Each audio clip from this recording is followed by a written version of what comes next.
소설가 이문열이 1979년에 펴낸 소설 사람의 아들이라는 소설이 있습니다. 이 소설은 신실하고 정직한 질문을 하는 신학도 민요섭의 죽음과 그의 사상과 기록 속에 나오는 아하스 페르츠라고 하는 이 가상의 인물의 종교적 고뇌와 갈등을 다루고 있는 액자 소설의 형태를 취하고 있습니다. 이 소설의 내용 중에는 이 아하스 페르츠가 예수님을 만나 질문하는 장면이 나와 있는데, 이 장면은 성경에서 예수님이 사단에게 시험을 받는 장면과 겹치고 있습니다. 이 소설에서는 성경의 시험 장면을 그대로 재현하는 것이 아니라 아하스 페르츠를 통한 인간의 가장 현실적인 질문을 세워 놓습니다. 이 장면에서 아하스 페르츠는 유혹하는 존재가 아니라 고통 속에서 질문하는 인간의 대표로 서 있습니다. 진리를 찾아 헤매이고 사람의 고통에 깊은 고뇌를 가지고 있는 이 아하스 페르츠는 철저한 사람의 아들로 구주 앞에서 절규합니다. 그리고 예수님을 만나 이렇게 묻습니다. 당신은 무엇으로 이 세상을 구원하시겠습니까? 그러자 예수님은 하나님의 지극히 크고 높으신 사랑이 사람의 모든 필요를 채워줄 수 있을 것이라고 말합니다. 그때 아하스 페르츠가 발 앞에 놓여있는 돌덩이 하나를 가리키며 묻습니다. 지금 저들에게 가장 필요한 것은 빵입니다. 당신은 이 돌덩이를 빵으로 만들 수 있나요? 다시는 저들이 빵이 모자라 고통받는 일이 없도록 해줄 수 있나요? 주님께서 사람은 빵으로만 살 것이 아니라 하나님의 말씀으로 산다고 대답할 때 아하스 페르츠는 이렇게 덧붙입니다. 인생들이 겪어온 오랜 배고픔과 목마름이 아직도 부족하단 말입니까? 결핍과 갈구만이 저들 육신의 영원한 숙명이란 말입니까? 그 육신이야말로 저들 존재의 가장 뚜렷한 증명이기에 그것을 채워주어야 하지 않습니까? 이것은 소설의 내용입니다. 아하스 페르츠는 대단히 현실적이고 구체적이며 이 땅을 살아가는 수많은 이들의 곤고와 가난함을 미루어 살핍니다. 그리고 주님 앞에 이렇게 결론을 내립니다. 사람에게 필요한 것은 영적인 진리, 거창한 영적인 진리가 아니라 눈에 보이지 않는 그런 영적인 진리가 아니라 곤고한 삶에서 한 조각의 빵이 훨씬 더 중요하며 한 번뿐인 인생에서 사람으로 누려야 하는 것을 누리는 것이 더 중요한 것이 아니냐고 질문합니다. 이 질문과 땅의 사람으로서의 절규는 2000년 전 예루살렘 거리의 질문이었습니다.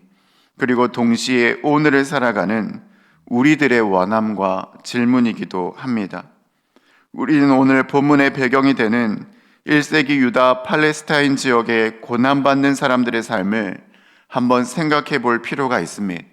그들의 삶은 전혀 낭만적이지가 않고 그들의 삶은 너무나 비참합니다. 1세기 유다 팔레스타인의 경제는 기본적으로 농업 중심 사회였습니다. 원래 대부분의 유대인은 자영농이었습니다. 그런데 로마 지배 이후 구조가 급격히 변합니다. 세금의 부담이 증가했던 것입니다.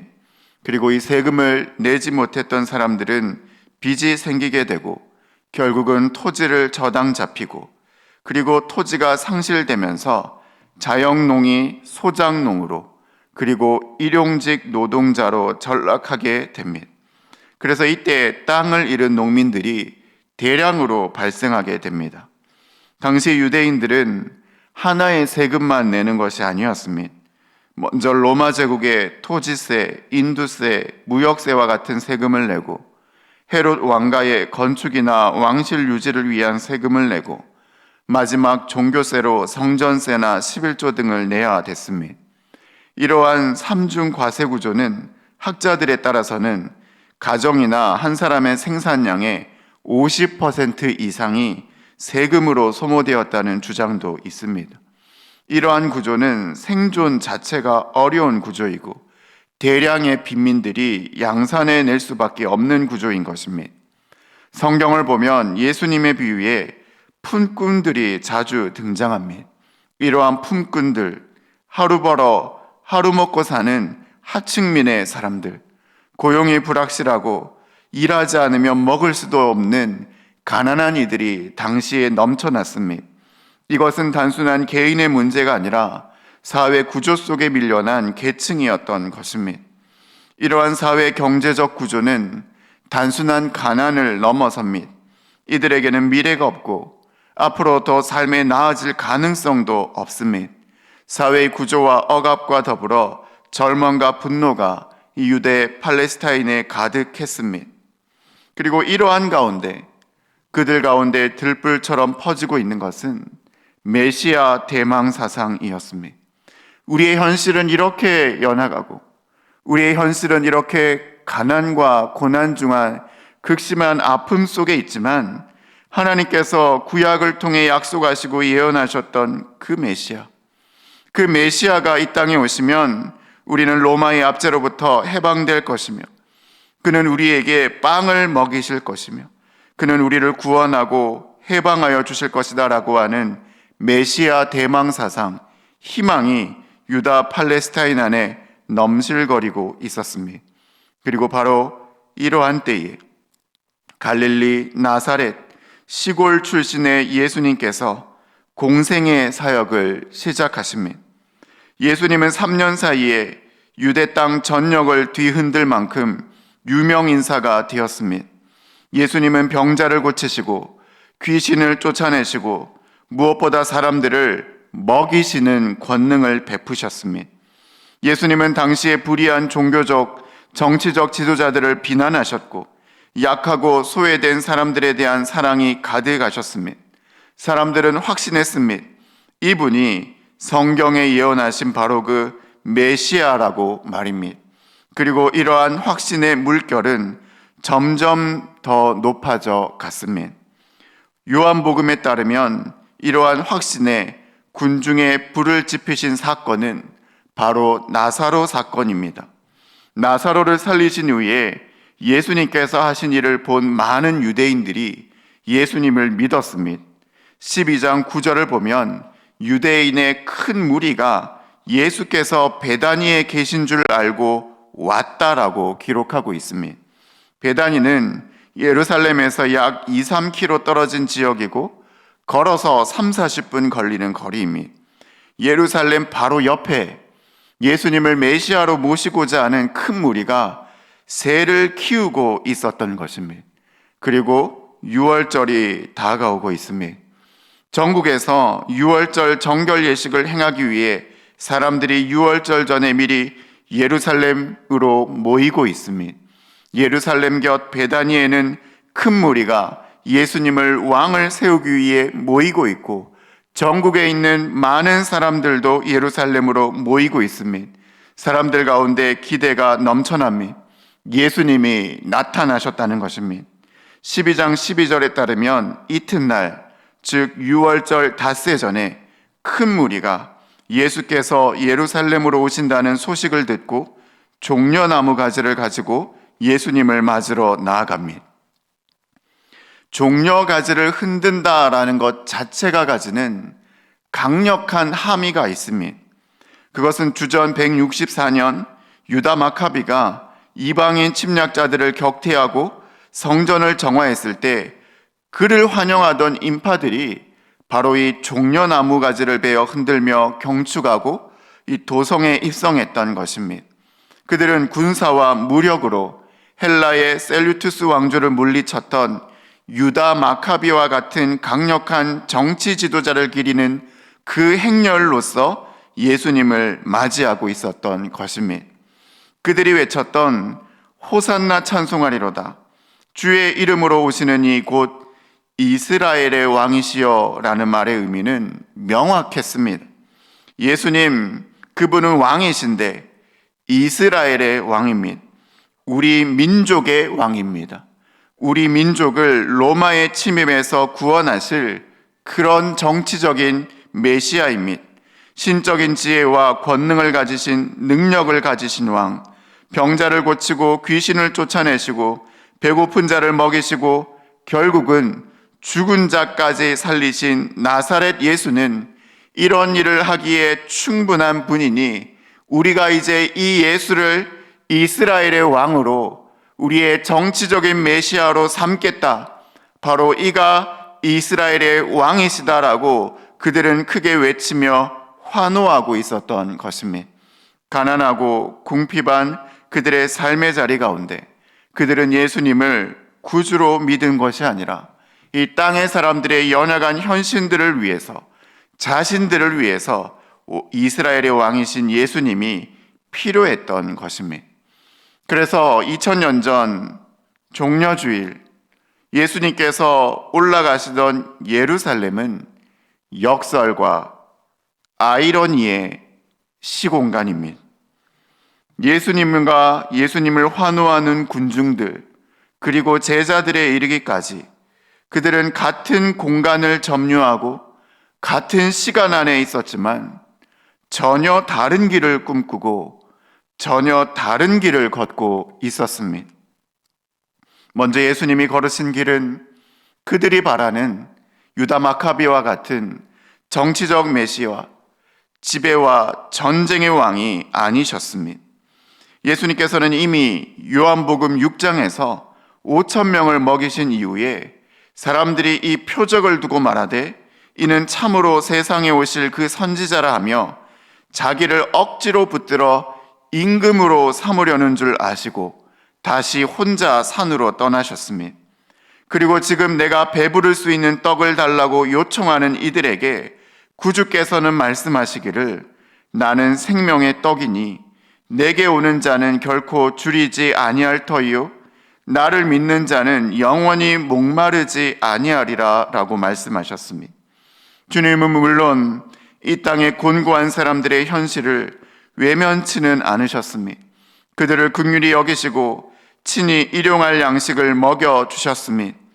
그러나 주님이 주시고자 하시는 떡은 단순히 이 땅의 떡만은 아니셨습니다. 이 땅에서의 모든 떡은 그것이 어떤 종류의 양식이라 할지라도 먹고 시간이 흐르면 다시 배가 고프는 본질상 결핍으로서의 양식이기 때문입니다.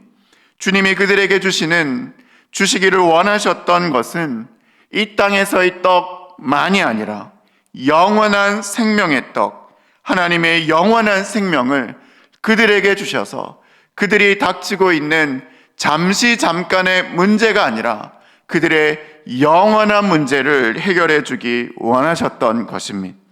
이것이 구주께서 이 땅에 오신 이유셨습니다. 이 땅에서의 모든 양식은 돌고 돌아 결핍이지만 하나님은 하나님의 떡, 예수 그리스도는 하나님의 생명을 줄여도 목말라도 고난과 죽음의 순간에서도 그 속에서 차올라 영혼의 결핍을 채우는 진정한 생명이요 진정한 양식을 그들에게 주시기를 원하셨던 것입니다. 주님은 인생의 결핍은 하나님과의 관계에 단절해 있기 때문에 결국 죄 때문이라는 것을 알고 계셨습니다.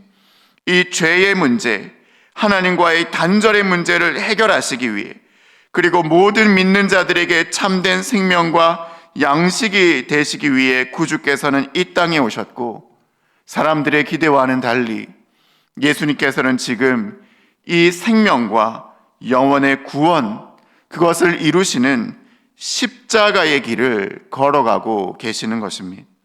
나사로 사건 이후에 사람들이 몰려들며 예루살렘에 기이한 열기가 지펴지고 있을 때에 성경은 예수께서 베다니에 계셨다고 말씀하고 계십니다.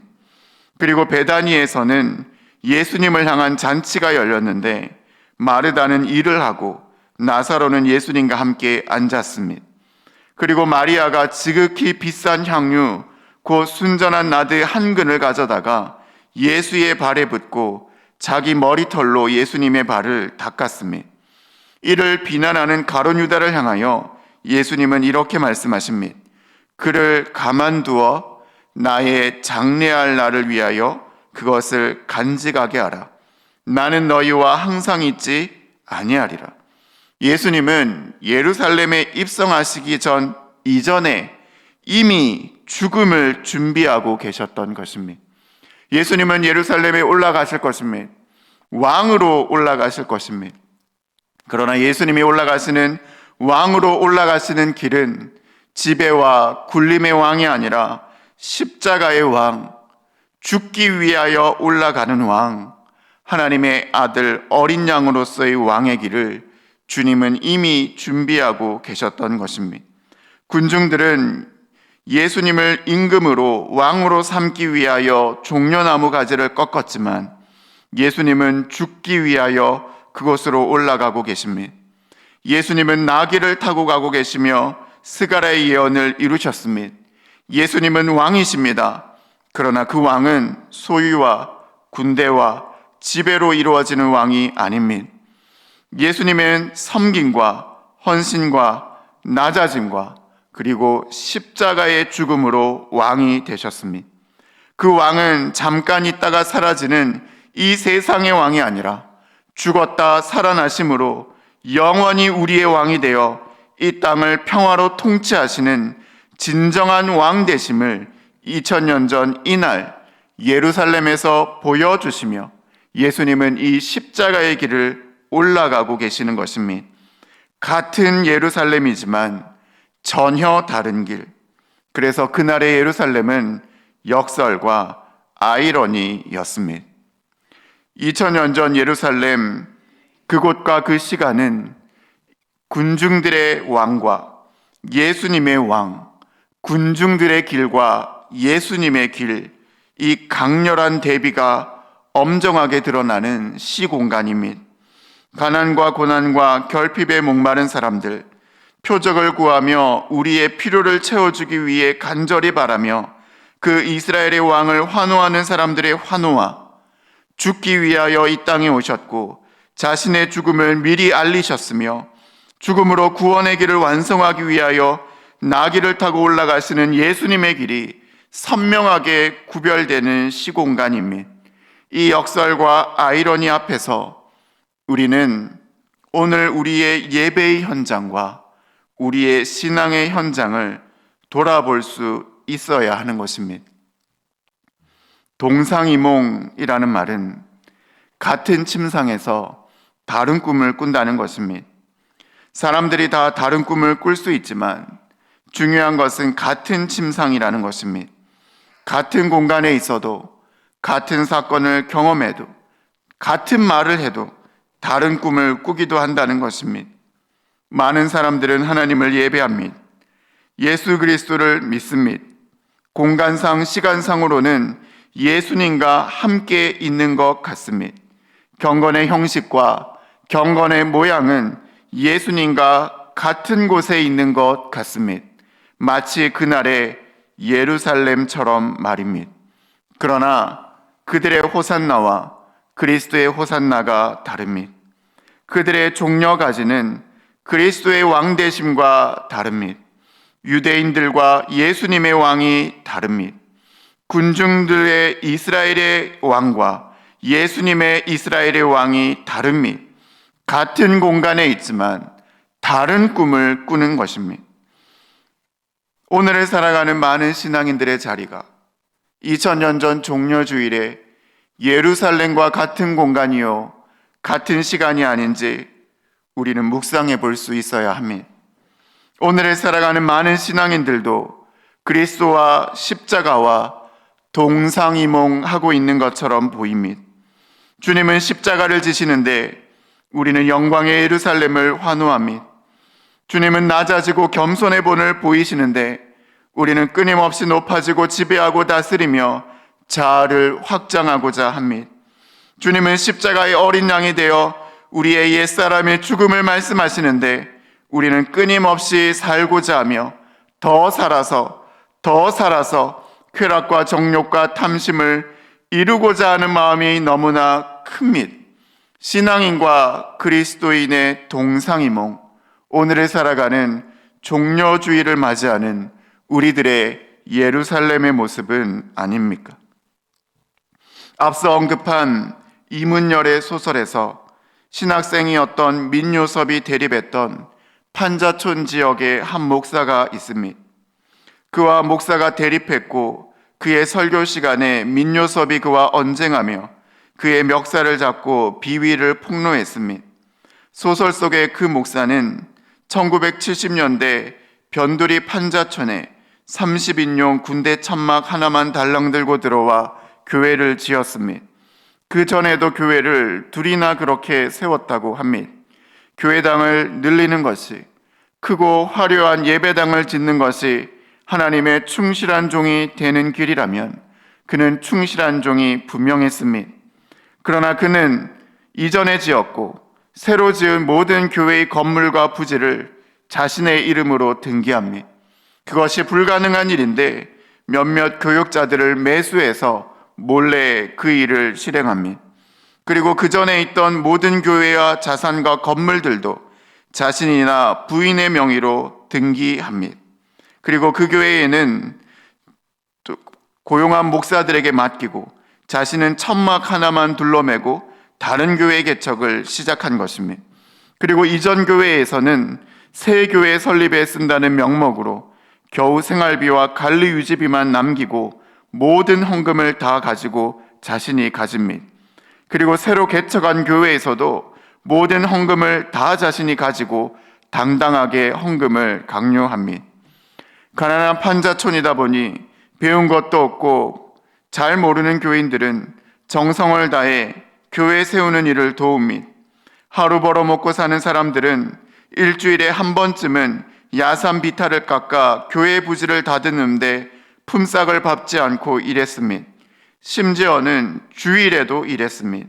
오히려 예배 시간을 줄이면서까지 작업을 독촉했습니다. 그리고 그 목사는 이렇게 말했습니다. 땅 위에 재물을 쌓지 말아라. 사람은 빵으로만 사는 것이 아니다. 그리고 그것을 지키지 않는 자들에게는 몸서리치는 심판이고 저주와 징벌로 설교를 마무리 지었습니다. 물론 소설입니다. 소설 속의 인물입니다. 소설 속의 판자촌 목사는 예수님과 같은 말을 하고 있습니다. 사람이 떡으로만 사는 것이 아니다. 하나님의 말씀으로 사는 것이다. 그는 분명히 예수님의 말씀으로 설교하고 분명히 예수님의 가르치는 것으로 가르치는, 그는 예수님과 같은 예루살렘에 있는 것처럼 보입니다. 그러나 그는 예수님과는 다른 길을 걷고 있습니다. 예수님은 낮아지셔서 나귀를 타시고 모든 것을 다 내어주시고 십자가의 길을 걸어가고 계시는데, 소설 속의 그 목사는 지배하고 다스리고 영향력을 키우고 자아를 확장하며 소유와 탐심을 극대화하고 있습니다. 예수님의 이름으로 말입니다.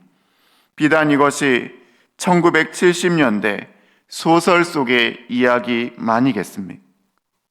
오늘을 살아가는 이 땅의 숱한 교회들도, 이 땅의 많은 목회자들도 예수님과 같은 예루살렘, 그 같은 공간에 있지만 주님과 동상이몽하고 있지는 않습니까?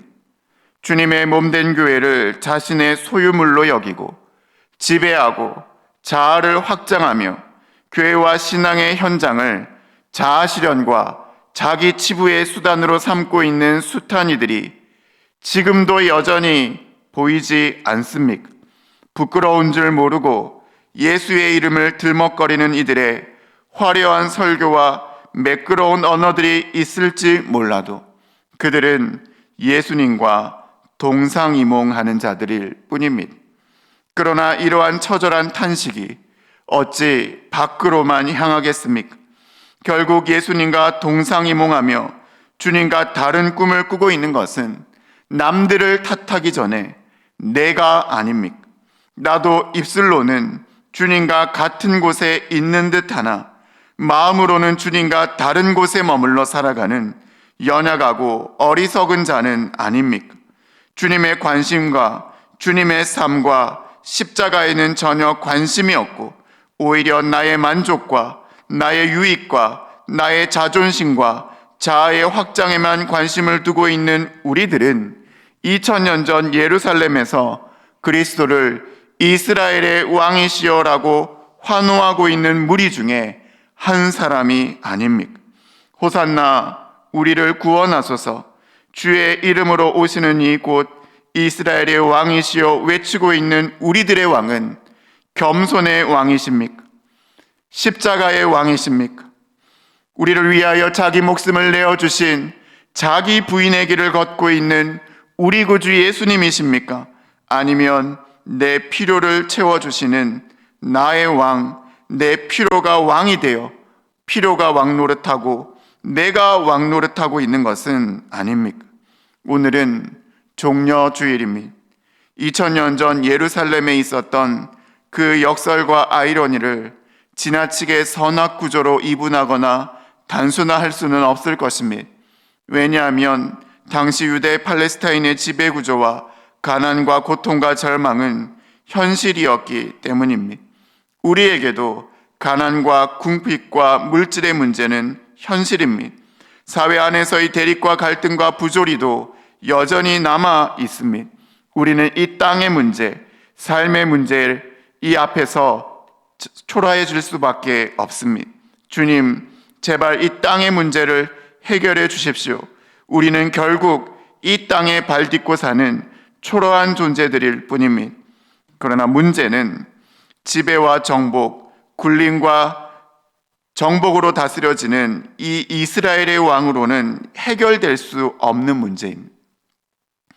지배와 정복, 군림과 다스림은 잠깐은 해결할 수 있을지 몰라도 그곳으로는 결국 돌고 돌아 다시 결핍에 이르게 될 뿐입니다. 예수님께서는 이 땅의 사람들의 문제, 인생의 진정한 문제를 해결하시는 진짜 왕, 평화의 왕이 되시기 위하여 나귀를 타시고 십자가의 길을 걸어 가시는 것입니다. 이것이 주님의 방법이며 이 주님의 방법이 이루어지는 것은 주님이 선포하시는 하나님의 나라입니다. 우리 구주께서는 이렇게 기도하셨습니다. 하늘의 뜻이 땅에서도 이루어지이다. 예수님께서는 이 땅에 오실 때 이렇게 선포하셨습니다. 회개하라, 하나님의 나라가 가까이 왔느니라. 주님께서는 이 땅에 하나님의 나라를 시작하셨습니다. 하나님의 나라는 주님이 이루시고 주님이 완성하시는 나라입니다. 주님의 통치가 임하시는 나라입니다. 이 땅의 지배와 정복과 군림으로는 해결할 수 없는 인생의 진정한 문제가 해결되는 하나님이 주인 되시는 나라입니다. 이 가운데 하나님의 나라가 임할 때 탐욕과 교만이 내면으로부터 사라집니다. 차별과 억압이 사람으로부터 사라집니다. 하나님의 나라가 임할 때 사자와 어린 양이 뛰어놀고 하나님의 나라가 임할 때 이 땅의 진정한 문제가 해결되고 더 나아가 하나님의 나라는 우리에게 주실 장차 허락하여 주실 완전하신 하나님 나라에 이르기까지 우리의 삶을 인도하여 주시는 것입니다. 그러므로 이 땅의 진정한 해결은 정복과 군림과 다스림의 이스라엘의 왕이 아니라 이 땅의 진정한 해결은 그리스도의 복음입니다. 하나님의 나라가 이 땅에 임하는 것입니다. 주님께서는 이 하나님의 나라를 이루시기 위해 오늘 십자가의 길을 걸어가고 계시는 것입니다. 주님께서 우리의 죄를 위하여 십자가를 지심을 기억하며 오늘 우리 종려주의를 맞이하는 우리들은 그 예수님과 같은 길을 걸어가야 할 줄을 믿습니다. 하나님의 나라를 살아가는 것은 이 종려주일 예수님께서 걸어가시는 그 십자가의 길을 우리도 따라 걷는 것입니다. 주님이 십자가에서 못 박히심과 같이 나도 그리스도와 함께 십자가에서 못 박혀 죽었음을 고백하며 예수의 죽음을 따라 죽는 것입니다.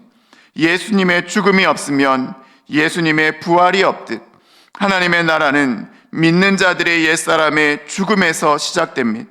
내가 죽지 않고 내 옛사람이 십자가에서 죽지 않으면, 그래서 예수님의 십자가의 길을 주님과 같이 걷지 않으면 우리는 주님과 동상이몽합니다.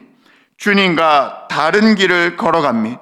같은 공간에 있어도, 같은 말씀을 읽어도, 같은 신앙을 고백해도, 같은 예루살렘에 있어도 우리는 다른 길을 걸어가는 것입니다. 성도님 여러분, 우리는 주님과 같은 길을 걷고 있습니까? 오늘 우리의 삶의 자리는 2000년 전 예루살렘의 자리와 같이 주님과 같은 자리에 있었지만 주님과 전혀 다른 길을 걸어가는 우리들의 모습은 아닙니까? 주님께서는 십자가의 길을 꿈꾸고 계시는데 우리는 나 자신과 자아의 확장만을 위하여 주님을 나의 왕으로만 모시고 내가 오히려 왕이 되어 걷고 있는 그 길을 걷고 있는 것은 아닙니까? 우리는 주님과 동상이몽하는 것이 아니라 주님과 같은 마음으로 십자가의 길을 걸어가실 수 있는 종려주일 되실 수 있기를 바랍니다. 성도님 여러분, 오늘 종려주일입니다. 예루살렘에 넘실거리던 그 환호와 외침이 가득했던 그곳은 동상이몽의 역설과 아이러니가 있었습니다. 오늘 우리의 삶의 신앙의 현장이 이 땅의 교회가 2000년 전 예루살렘은 아닌지, 우리는 주님과 다른 꿈을 꾸고 다른 길을 걸어가는 사람이 아닌 주님과 같은 길을 걸어가고 한 꿈을 꾸며 살아가는 십자가의 길을 걸어가는 하나님의 사람이 되실 수 있기를 바랍니다. 하나님의 나라, 주님이 선포하고 이루시는 하나님의 나라를 꿈꾸며 주님과 같은 꿈을 꾸며 오늘의 예루살렘이 주님과 함께 걸어가는 예루살렘이 되기를, 그리하여 오늘부터 시작되는 고난주간이 그리스도의 깊은 순환과 고난 가운데 머물러 우리의 죽음을 고백하는 하나님의 사람들이 다 되실 수 있기를 바랍니다. 함께 기도하겠습니다.